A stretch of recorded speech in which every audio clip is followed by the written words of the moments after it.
Assalamualaikum warahmatullahi wabarakatuh.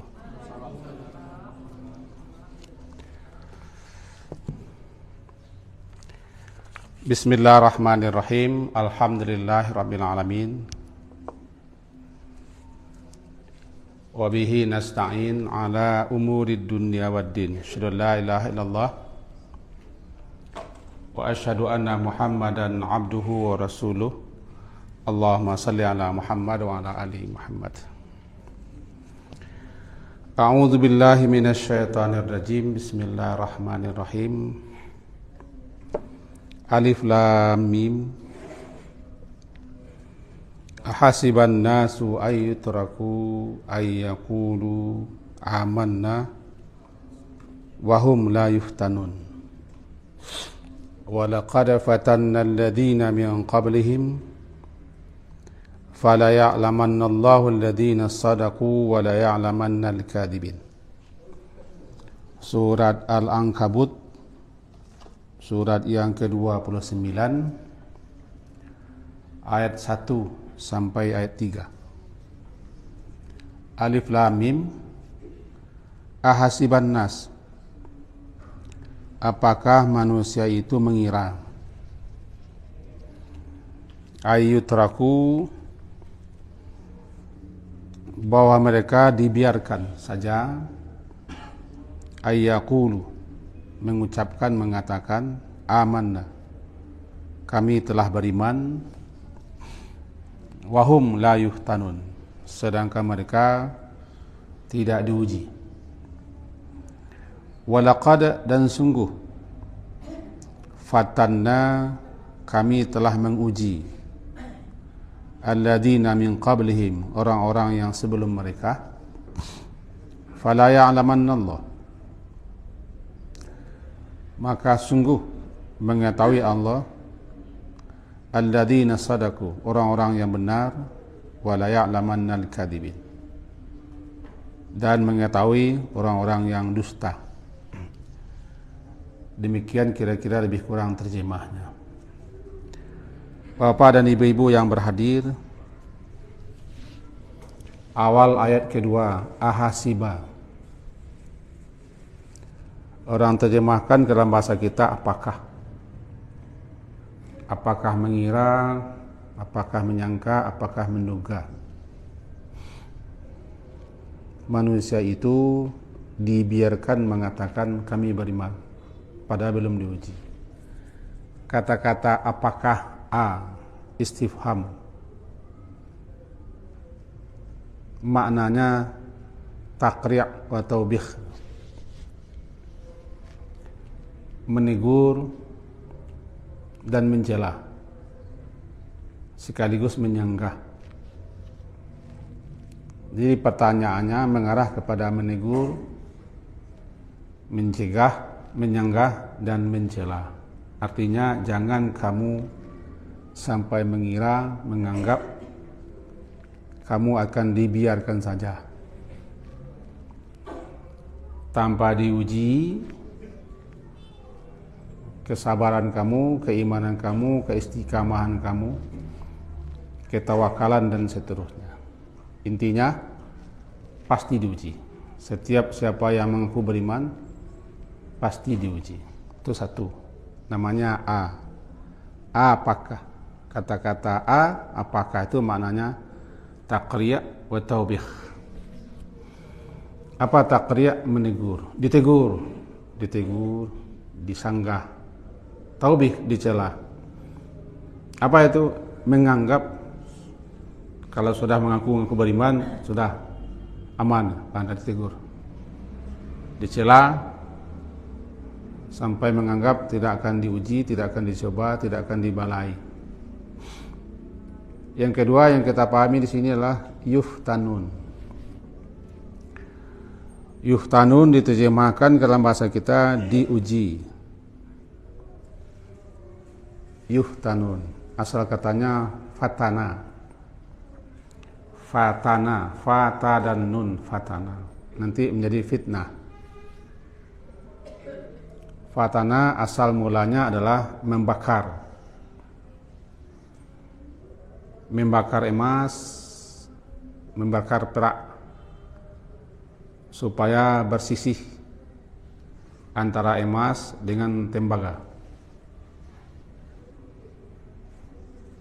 Sekaligus untuk mengetahui dan diketahui kadar emasnya, nilai emasnya, maka harus dibakar. Bahasa orang namanya puah, disapuah. Jadi untuk menguji emas apakah berapa kadarnya, karatnya, maka harus dibakar. Nah, membakar itu namanya. Itu pula nanti masuk neraka orang nanti namanya dibakar. Dan sekarang lalu terpakai kata-kata fitnah itu untuk uji. Kenapa demikian? Kalau emas untuk mengujinya dibakar. Perak untuk menguji keasliannya, mutunya, kualitasnya, kadar ukurannya, ya harus dibakar. Dibakar. Lalu terpakailah kata-kata fitnah itu untuk ujian. Untuk ujian. Nah, terkenalah hidup ini ujian. Namanya Allahumma inni a'udzubika min adabil qabri wa a'udzubika min adabi jahannam wa a'udzubika min fitnatil mahya wal mamat wa a'udzubika min syarri fitnatil masih dajjal. Ya Allah, aku berlindung kepadamu daripada azab kubur, azab neraka jahannam, dan fitnah. Aku berlindung kepadamu dari fitnah. Fitnah adalah ujian. Ujian hidup, ujian mati. Min fitnatil mahya wal mamat. Juga nanti ada pula namanya fitnah kubur. Doa Nabi, Allahumma inni a'udzubika min fitnatin nar wa adzabin nar wa fitnatil qabri wa adzabil qabri. Fitnah kubur. Apa fitnah kubur? Pertanyaan yang diajukan oleh malaikat di kubur. Minimal 3 pertanyaan. Man rabbuka wa ma dinuka? Siapa Tuhanmu, apa agamamu, siapa laki-laki yang diutus kepadamu? Ini mana ujian, fitnah kubur. Kalau fitnah neraka adalah siksa neraka. Itu makna fitnah. Berarti hidup ini difitnah. Hidup ini penuh dengan fitnah. Ujian-ujian dan cobaan-cobaan. Ujian-ujian dan cobaan-cobaan. Namanya fitnah. Itu fitnatul mahya. Lebih khusus, orang beriman pasti diuji. Ini yang dicela. Ini yang ditegur. Ini yang disanggah. Jangan kalian, seakan-akan bunyi, jangan sampai kalian mengaku-ngaku beriman, padahal kalian belum diuji. Artinya pasti diuji. Pasti diuji. Kalau dia emas, untuk diketahui kadar emasnya. Kalau iman, diketahui kadar keimanan, kadar kesabarannya, ketawakalnya, keistiqamahnya, dan seterusnya. Itu satu. Yang kedua, fitnah. Nah, fitnah itu dibagi 2. Ada berupa hal-hal yang menyenangkan, namanya khair. Ada berupa hal yang tidak menyenangkan, namanya syar. Dalam firman Allah Ta'ala, surat Al-Anbiya, begitu bunyinya. Ayat yang ke-35, A'udzubillahi minasyaitonirrajim, kullu nafsin za'iqatul maut. Wa nabluukum bisyarri wal khairi fitnatan. Wa ilaina turja'un. Surat Al-Anbiya, surat ke-21, ayat yang ke-35. Setiap yang bernyawa pasti merasakan mati. Wa nabluukum, nablu, kami akan mencobai kamu. Bisyarri, dengan syar, dengan keburukan, yaitu dengan hal-hal yang tidak disukai, yang tidak diinginkan, yang tidak menyenangkan. Demikian pendapat Ibnu Katsir. Syar itu segala sesuatu yang tidak disenangi, yang tidak disukai, yang tidak diinginkan oleh manusia, namanya syar. Berarti kami akan mencobai kamu dengan syar. Wal khair, kami juga akan mencobai kamu dengan khair. Lawan dari syar khair, itu hal yang menyenangkan, yang disukai, yang menggembirakan manusia. Khair. Fitnah sebagai ujian. Maka jadilah fitnah itu dua, syar dan khair. Jika di sini berarti sehat fitnah, sakit fitnah. Berhasil fitnah, gagal fitnah. Kaya fitnah, miskin fitnah. Karena kedua-duanya fitnah. Mendapat fitnah. Ketika itu orang sedang difitnah. Ketika dia mendapat anugerah, mendapat sesuatu yang menyenangkan, dia difitnah. Apakah dia bersyukur atau sombong? Apakah dia makin taat atau makin menjarak daripada Allah? Apakah dia makin banyak berbuat baik atau malahan makin kikir? Ketika orang diuji dengan hal-hal kehidupan yang susah, diuji juga. Apakah dia sabar, reda atau putus asa? Maka kedua-duanya fitnah. Kira-kira itu pengantar tentang fitnah. Nah, jadi kalau begitu, yang dapat kita garis bawahi di ayat kedua surah Al-Ankabut, pasti kamu akan diuji. Siapapun yang beriman dan mengaku beriman diuji. Jangan sampai menduga, mengira bahwa tidak akan diuji.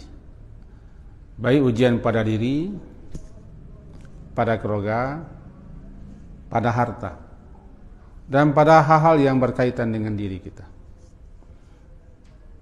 Termasuk ujian-ujian kehidupan. Semuanya ada ujian. Ada fitnahnya. Jadi intinya, sepanjang hidup kita akan terus difitnah, diuji.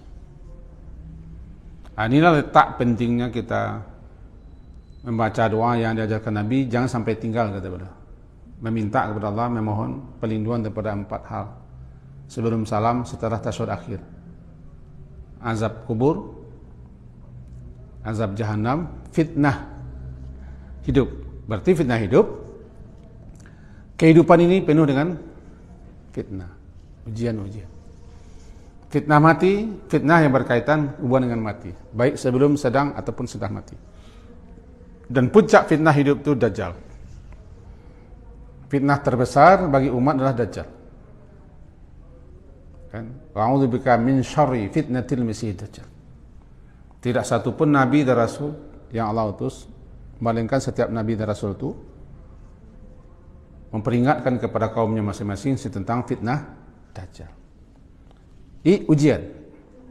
Bagaimana, apa maksudnya kita berlindung kepada Allah daripada ujian? Artinya bukan berarti kita jangan diuji, tidak begitu. Kita meminta, memohon kepada Allah agar ketika kita diuji, kita bisa melewati, melaluinya, menghadapinya. Jangan sampai kita gagal. Kalau tidak ujian, tidak ada, pasti diuji. Ujian pasti.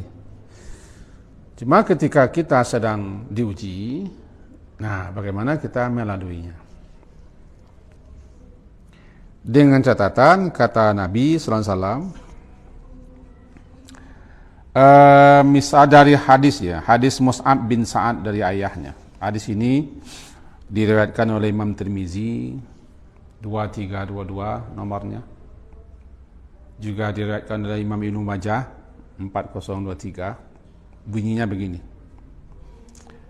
Kata Mus'ab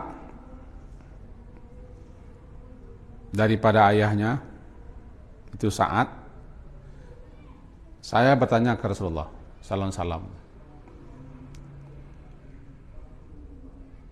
Itu tuh siapa yang paling berat ujiannya, cobaannya? Jawaban Rasulullah, asyaddun nasi bala al-anbiya. Manusia yang paling dahsyat, yang paling berat ujian dan cobaannya para nabi, para rasul. Tsummal amthal fal amthal. Kemudian orang-orang yang serupa, yang semisal. Terus yubtala rajulu ala hasabi dinuhu. Wa fi riwayatin qadri dinuhu. Seseorang akan dicoba, akan diuji menurut ukuran atau kadar agamanya. Ya, seseorang akan diuji, akan dicobai ala hasbi, sesuai dengan ukuran, atau ala qadri, sesuai dengan kadar keimanannya, agamanya. Fa in kana dinu salaba, jika agamanya kuat, istadda bala'uhu, maka ujian dan cobanya juga berat. Wa in kana fi dinihi riqqah, dan jika adalah seseorang itu agamanya tipis, riqqah, tipis, lemah, ubtuli, dia akan dicobai ala hasabi dinu, cobaan yang akan dialaminya, ujian akan dialaminya sesuai dengan ketipisan, kelemahan agamanya. Fama yabrahul bala' bil 'abdi hatta yatrukahu yamshi 'ala al-'adli ma 'alaihi khati'ah. Fama yabrah, ini yang kita garis bawah ini, fama yabrah, maka akan selalu terus menerus, yabrah, ma yabrah, maka selalulah, terus meneruslah, al bala' bil 'abdi, bala dan cobaan itu atau ujian itu menimpa seorang hamba hatta yaturakahu yamshi 'alal 'adli, sehingga seseorang membiarkannya berjalan di atas bumi tanpa ada lagi kesalahan. Apa ini? Ada beberapa poin. Ujian-ujian yang Allah berikan kepada kita, fitnah atau bala, pertama sesuai dengan kadar ukuran agama kita atau keimanan kita. Kalau keimanannya, agamanya salabah, keras, kuat, teguh, mantap, kokoh, tentu saja cobaannya, ujiannya juga ishtadda, lebih berat daripada orang yang tipis. Wa in kana fi dinihi, dan jika adalah agamanya riqqah, tipis dan lemah, nah ujiannya, cobaannya juga tidak seberat, tidak sedahsyat apa yang dialami orang yang kuat imannya. Ini harus kita garis bawah ini. Karena Allah tidak akan memberikan beban, la yukallifullah, di luar kemampuan seorang hamba. Allah itu Maha tahu. Kita saja tidak akan berikan beban kepada orang atau anak kita yang tidak mampu, di luar kemampuannya. Tidak mungkin kita menyuruh anak kecil mengangkat meja ini, tidak mampu dia. Paling anak kecil suruh mengangkat keranjang. Tidak mungkin kita suruh dia memindahkan lemari. Tidak mampu dia. Namanya zalim. Apalagi Allah. Kalau kita buat banding-banding, apalagi Allah. Allah yang maha bijaksana, maha tahu. Karena tujuan ujian itu ya untuk diketahui saja kadarnya, ukurannya. Bagi Allah maha tahu, tapi supaya kita tahu. Itu makanya ketika ditanya siapa yang terberat cobaan dan ujiannya, asyaddu balaknya siapa, yang paling dahsyat cobaan itu siapa? Al-Anbiya, jawaban Nabi, para nabi. Para nabi, para rasul, paling berat ujiannya. Tidak ada yang lebih berat ujian para nabi. Kalau ada yang lebih berat, berarti imannya lebih kuat para nabi. Kalau kita dicoba, diuji oleh Allah, lebih berat daripada nabi, berarti iman kita di atas nabi. Hebat gitu. Enggak, kita dicobai, kita diuji, kita difitnah sesuai dengan kadar iman kita. Jadi ketika datang ujian dan cobaan itu, pasti kita mampu menghadapinya. Pasti mampu. Karena Allah tidak akan memberikan sesuatu di luar kemampuan kita. Cuman kita barangkali tidak bertekad, tidak bersuah, tidak berusaha, dan tidak bersemangat untuk menghadapinya. Yang kedua hadis ini, hadis yang kita baca tadi, hadis riwayat Tirmizi 2322 dan Ibnu Majah 423, bunyinya fala yabrah fama yabrahu. Apa fama yabrah? Artinya tidak henti-henti, tidak putus-putus selalu. Berarti selalulah, tidak putus-putus, tidak henti-henti. Al-bala, bala itu akan menimpa seorang hamba selagi dia beriman. Cobaan itu, ujian itu, fitnah itu akan terus menimpa seorang hamba selagi dia beriman. Sampai-sampai nanti, karena selalunya ditimpa berbagai macam bala, cobaan dan ujian, sehingga jika dia sabar, jika dia redha, maka tidak berdosa lagi. Dia melenggang di kaum ini, tidak berdosa. Sebab salah satu hikmah adanya cobaan dan ujian penghapus dosa, di samping penguji kesabaran dan ketabahannya. Karena begitulah istilahnya, apabila Allah inginkan kebaikan untuk seorang hamba, Allah coba dia, Allah uji dia. Jadi idza arada Allah bi'abdi khairan, apabila Allah inginkan kebaikan untuk seorang hamba, Allah coba dia. Ibtalahum, Allah cobai mereka. Faman radiya falau ridha.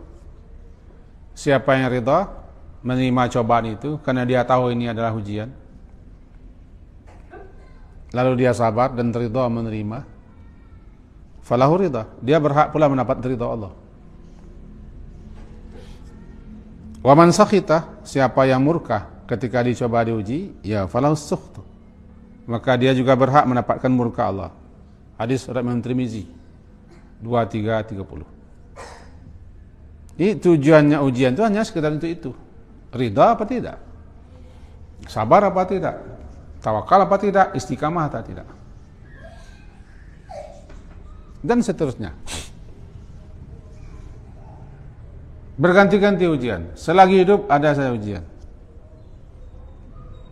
Tujuannya di samping untuk diketahui kadar keimanan, kesabaran, keridaan, keistiqamahan, ketawakalan dan seterusnya, juga sarana untuk penghapus dosa,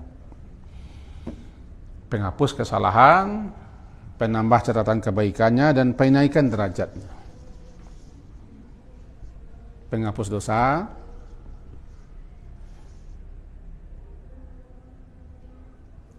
kemudian di samping untuk diketahui kadar imannya, penghapus dosa,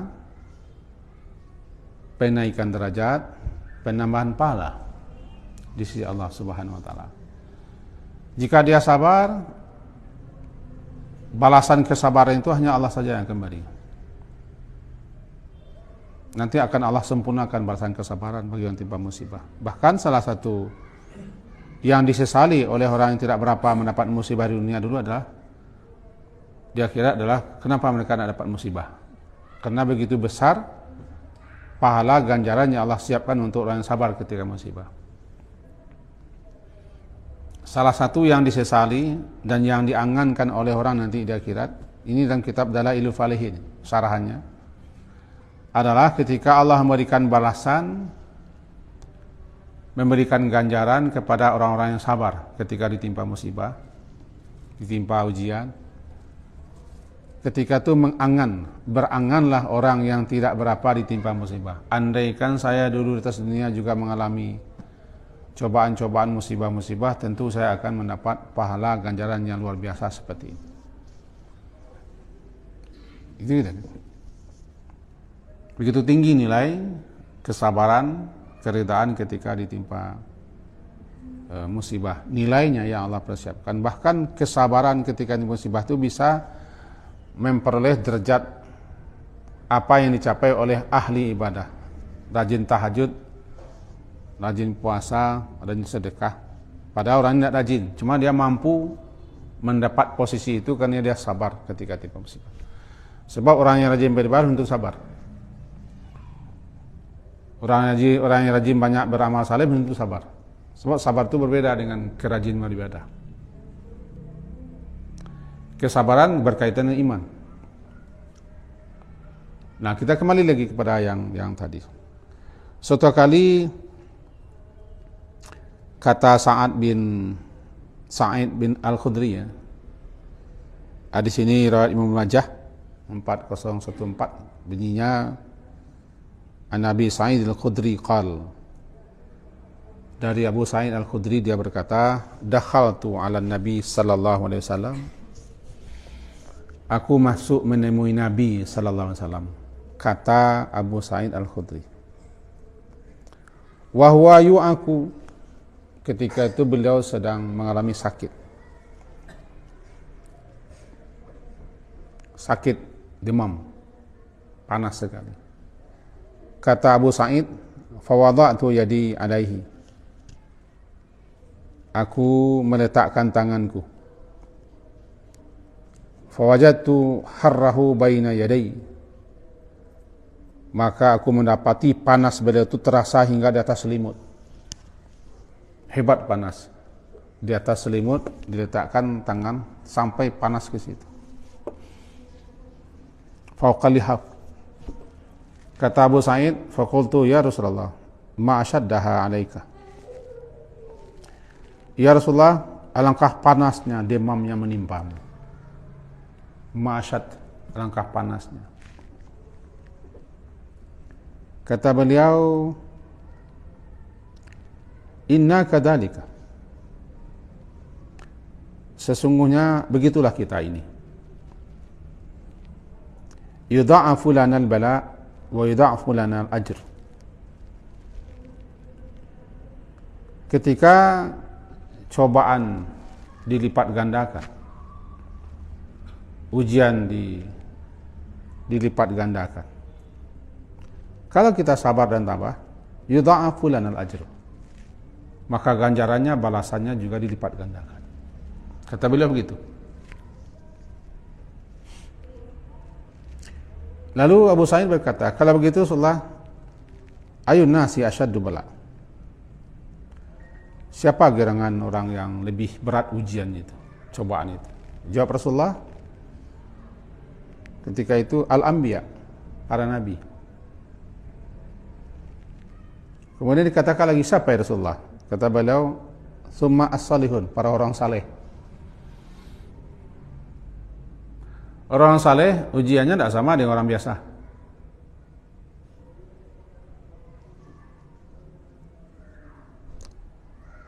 In kana ahaduhum la yubtala bil faqr. Salah seorang antara mereka ada yang dicoba dengan kefakiran, dengan kemiskinan. Sampai-sampai tidak ada lagi orang-orang itu mendapati apa yang hendak dipakainya, kecuali yang mantel. Dan para orang saleh itu, kata Rasulullah, wa in kana ahaduhum la yafrah bil bala. Mereka senang diuji, suka dicobai. Kama yafrahu ahadukum biraha, sebagaimana kalian suka mendapat kesenangan dan kemewahan. Barangkali sini beda kita dengan beliau-beliau. Para sahabat-sahabat, orang yang saleh, betul-betul kesalehannya nampak. Karena lantaran kekuatan imannya, mereka yafrah, senang ketika dicobai, gembira ketika mendapat cobaan ujian. Sebagaimana yafrahu ahdukum, gembira, senangnya salah seorang kamu, biraka, mendapat kesenangan kemewahan. Ini berbanding terbalik dengan kita. Kenapa begitu? Karena orang saleh yang alim itu, orang saleh, alim dia, berilmu dia, mengerti dia hakikat satu ujian dan cobaan. Itu yang menyebabkan mereka itu senang dan ridho ketika ditimpa suatu bala. Karena mereka mengerti di balik cobaan dan musibah itu dosa mereka dihapuskan, derajat mereka dinaikkan, catatan kebaikan mereka ditambah, balasan kesabaran sudah menunggu. Karena keyakinan mereka itu yang kuat, sehingga ketika mereka mengalami cobaan mereka terima dengan sabar dan ridha. Karena juga mereka yakin cobaan-cobaan dan ujian-ujian atas dunia ini adalah itu berupa ta'jil, balasan azab yang disegerakan di dunia. Apabila seorang berdosa, Allah ingin menghapuskan dosanya, dan Allah tidak ingin mengiqab dan memberikan sanksi hukuman nanti di akhirat. Disegerakan balasannya di dunia. Bagaimana? Dengan diizinkan kepadanya terjadi bala dan musibah. Kita ulang. Apabila Allah menginginkan, dalam sebuah di sini, apabila Allah menginginkan dan menghendaki seseorang itu, jika dia berdosa dan bersalah, Allah tidak ingin memberikan balasan siksanya di akhirat, maka disegerakan balasan siksa itu di dunia berupa musibah. Maka ketika seorang ditimpa musibah, paham dan sadar dia gitu, ini adalah balasan yang disegerakan, diterimanya, nanti di akhirat tidak ada hukuman lantaran dosanya. Paling-paling nanti dilihatkan saja di akhirat. Ini dosa-dosa kamu dulu di atas dunia sudah saya hapuskan, sudah dimaafkan karena kamu dulu sabar ditimpa musibah. Ini pentingnya kita memahami hakikat musibah. Pentingnya kita memahami apa itu ujian, apa itu cobaan, supaya jangan kita berburuk sangka. Jangan berburuk sangka kepada Allah. Intinya, tidak ada yang tidak diuji. Kita kembali kepada ayat juga. Ayat yang kita mulai tadi. Bunyinya, hasiban nasu ayutraku. Surah Al-Ankabut. Apakah hasibah mengira, menyangka, menduga? An-nas, manusia itu, ayutraku, akan dibiarkan begitu saja. Mereka mengatakan, mereka mengucapkan kami beriman,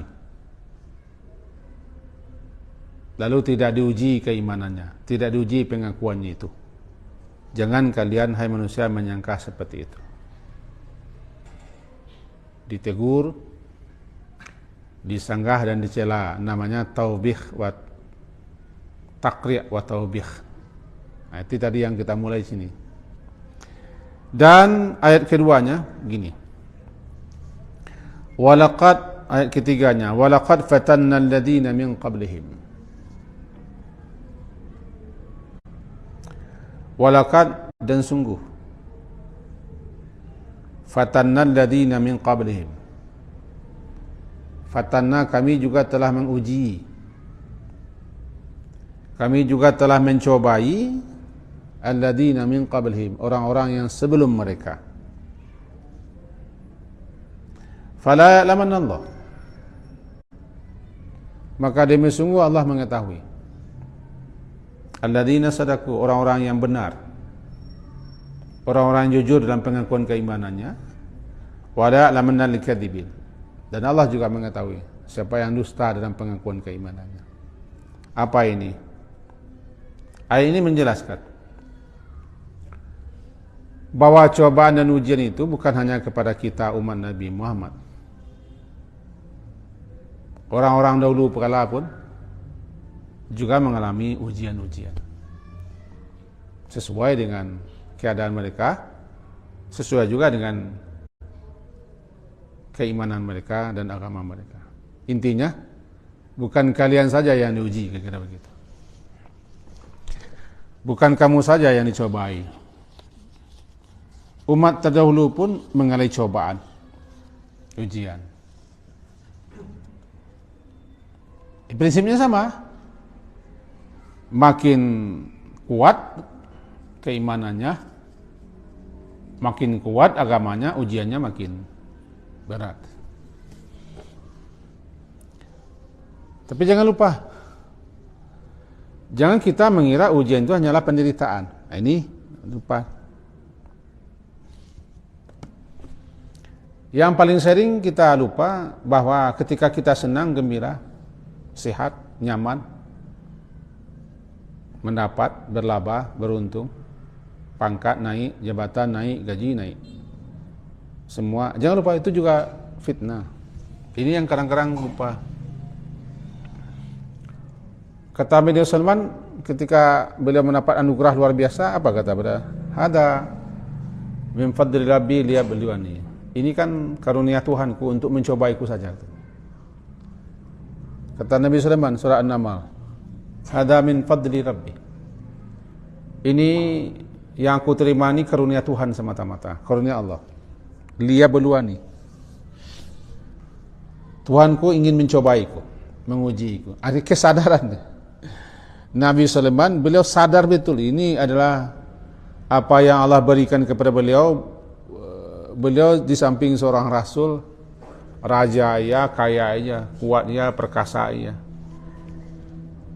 mengerti bahasa binatang, mampu mengendalikan angin, jin-jin juga di bawah kekuasaannya.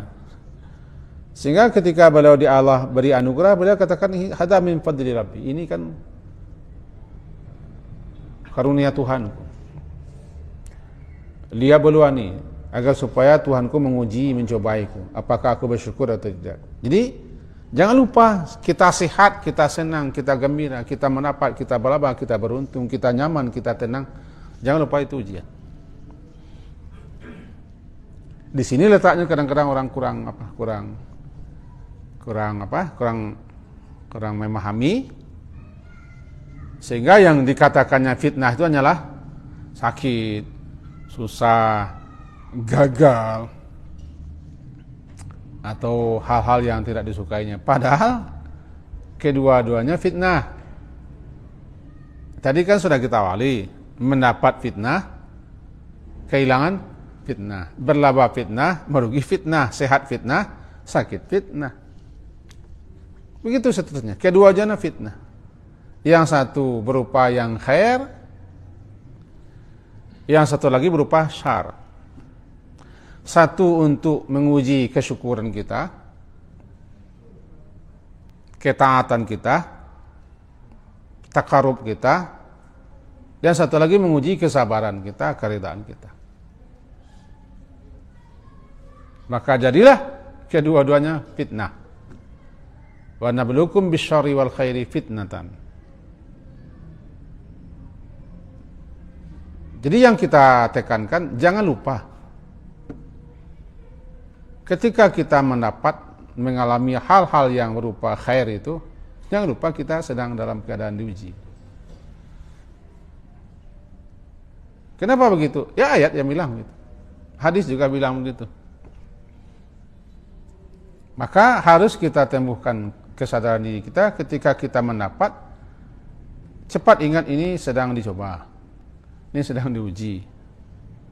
Yang sering gagal itu orang adalah ketika dia sedang berjaya, sukses, berhasil, dia sombong, dia jumawa, dia angkuh, dia melecehkan, meremehkan, dia lalai, dia lengah, kemudian dia ujub. Tingkat kesyukurannya tidak ada lagi, ketahanan sudah jarang, kita gagal ini. Gagal dalam ujian. Apalagi ketika dia sedang mendapat itu, dia sewenang-wenang misalnya. Dia berlantas angin misalnya. Atau dia melakukan apa-apa saja yang tidak Allah ridai. Nah, sedikit lagi itu masuk. Berarti daripada apa yang kita pahami tadi, dapat kita tarik beberapa poin. Yang pertama, bahwa setiap siapapun yang mengaku beriman pasti diuji. Baik berupa hal yang menyenangkan atau berupa hal yang tidak menyenangkan, yang menggembirakan atau menyusahkan. Itu satu. Yang kedua, hidup ini adalah fitnah. Namanya fitnatul mahya, ujian hidup. Nah, ke dalam ujian itu masuklah ujian fitnatul mal, ujian harta, fitnatul aulad, ujian anak-anak, fitnatul nisa, ujian kaum wanita. Termasuk ujian dari kaum kafir. Karena orang kafir itu ujian kita. Ujian orang kafir, apapun perlakuan orang kafir kepada orang muslim itu ujian bagi orang muslim. Namanya fitnatul kafir. Ini dengan begitu, apapun dalam hidup ini semuanya ujian. Sebab kita tiba di anak sekolah, kita dalam masa sekolah. Kalau dalam masa sekolah pasti ada diuji terus, kecuali sudah tamat sekolahnya. Nah, sekolah kita tamat mati. Berarti dengan begitu berakhirnya ujian itu mati. Berakhir ujian mati. Cuman kadang-kadang kita tidak sadar kita sedang diuji. Kenapa? Karena kita menganggap ujian itu yang menyedihkan, yang menyusahkan saja. Itu kesimpulan ketiga. Yang keempat, ujian dan cobaan itu sesuai dengan kadar. Ya, ini kesimpulannya. Ujian dan cobaan itu sesuai dengan kadar keimanan. Sesuai dengan tipis, kuat, dan lemahnya agama dan keimanan seorang.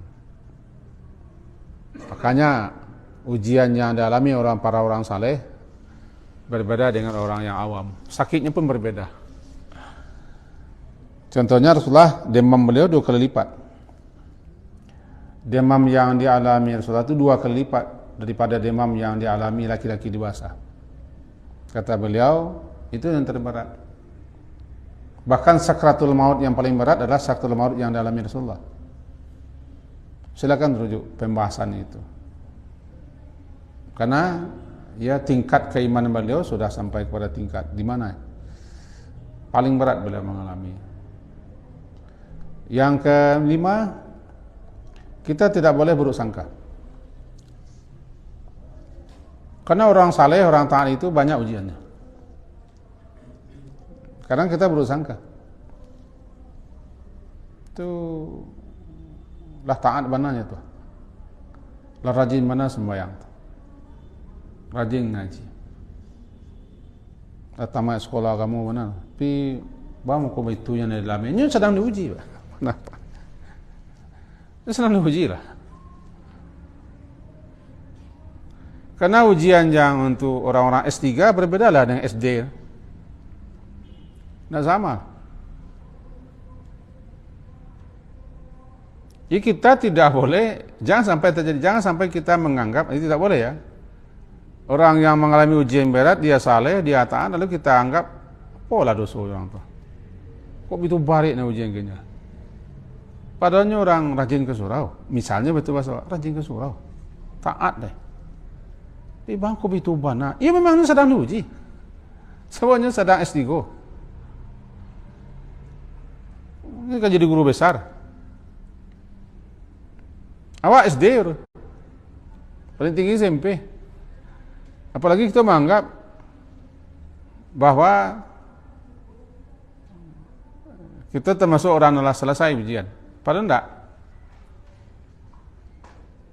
Ini yang perlu sedikit kita garis bawahi. Karena ujian yang paling berat ujian para nabi, para rasul, para orang saleh, orang taat, orang yang mendekat kepada Allah, orang yang banyak alim-alimnya banyak. Wajar saja mereka mengalami sakitnya berat, problemnya banyak. Ada saja yang dicoba. Fitnahnya juga banyak, rintang-rintangnya juga banyak, tidak sebanyak kita. Karena tingkatan kita berbeda dengan orang itu. Itu tidak boleh kita berburuk sangka kepada orang-orang alim, orang-orang saleh, orang taat. Dia sedang diuji, sedang dicobai. Kita tidak diuji karena kita saleh, kita belum sampai dia. Keimanan kita, kealiman kita, kefakihan kita tidak sampai ke situ. Tentu saja kita tidak diuji seperti itu. Sehingga kita menganggap orang seperti itu, oh, kok itu ya? Padahal orang taat tuh. Kok sering-sering kita dengar seperti itu? Karena ketidaktahuan kita. Nah, kesimpulan terakhir kaji kita, Isa sudah sampai masuk terakhir, bahwa kalau kita mengalami ujian, cobaan, yang harus kita pahami dulu, di samping kita berdoa agar kita bisa menghadapi ujian itu, yang harus kita pahami itu hanya ujian, nggak selama-lamanya.